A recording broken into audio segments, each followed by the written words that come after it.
Իսրայելի պաշտպանության նախարարը հայտարարել է, որ Իրանի ազգային անվտանգության բարձրագույն խորհրդի քարտուղար Ալի Լարիջանին սպանվել է իսրայելական օդուժի ավիահարվածի հետևանքով։ Իսրայել կացի խոսքով նրան այդ մասին զեկուցել է գլխավոր շտաբի պետը։ Նշվում է, որ հարվածի հետևանքով սպանվել է նաև Իսլամական հեղափոխության պահապանների կորպուսի Բասիջ ստորաբաժանման ուժերի հրամանատարներից մեկը։ Պաշտոնական Թեհրանը չի մեկնաբանել այս տեղեկությունները։ Տարածվող լուրերի ֆոնին Լարիջանիի X էջում հրապարակում է հայտնվել, որում պաշտոնյան ցավակցական նամակ է հղել Շրի Լանկայում իրանցի նավաստիների սպանության կապակցությամբ։ Դոնալդ Թրամփն էլ մեկնաբանել է Իրանի շուրջ զարգացումները, հայտարարել բանակցություններ են վարում, սակայն ինքը վստահ չէ արդյոք Թեհրանը ցանկանում է հասնել գործարքի։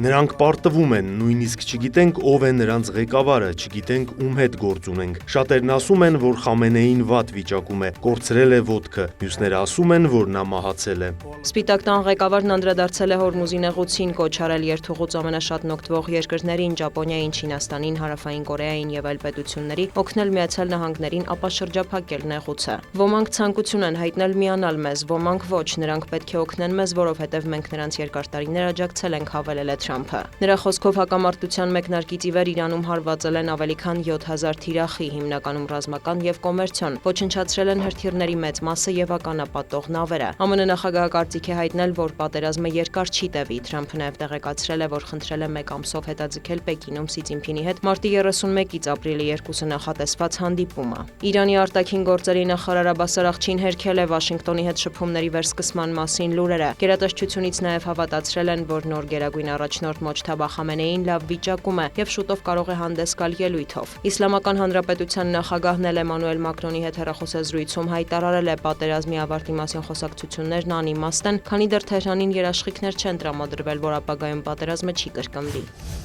Վոլոդիմիր Զելենսկին հայտարարել է, շատ կցանկանար, որ Միացյալ Նահանգներն Ուկրաինային չընկալեր որպես միայն ինչ-որ բան խնդրող երկիր, քանի որ նրա խոսքով դա այդպես չէ։ Ուկրաինայի նախագահն ընդգծել է, որ այդ թվում Մերձավոր Արևելքում զարգացումների ֆոնին հարկավոր է, որ դաշնակիցները միավորվեն եւ զարգացնեն ռազմական ներուժը։ Պատերազմը սկսվում է, երբ դու թույլ ես կամ մենակ, հավելել է Զելենսկին։ Նրա խոսքով Ամերիկան ու Եվրոպան պատերազմի սկզբից օգնել են Ուկրաինային, ինչը թույլ է տվել հանրապետությանը դիմադրել։ Մենք էլ առաջարկելու բան ունենք, դա կարող է իրական գործընկերություն լինել, շեշտել է նախագահը։ Նա նաև մտահոգություն է հայտնել, որ Ռուսաստանն արդեն օրական 350-ից 500 ԱԹՍ է արձակում Ուկրաինայի ուղղությամբ եւ ցանկանում է հասցնել այդ թիվը 600-ից 800-ի։ Ավելի վաղ Դոնալդ Թրամփը հայտարարել էր, որ Զելենսկու հետ ավելի բարդ է պայմանավորվել, քան Վլադիմիր Պուտինի։ Նա կոչ է արել Կիևին գործարք կնքել։ Կրեմլից եւս հայտարարել են, որ խաղաղությունը խոչընդոտում է ուկրաինական կողմը։ Կիևը սակայն պարբերաբար հայտարարում է, պատրաստ են խաղաղության, բայց կարմիր գծեր ունեն, մասնավորապես տարածքային զիջումների հետ կապված։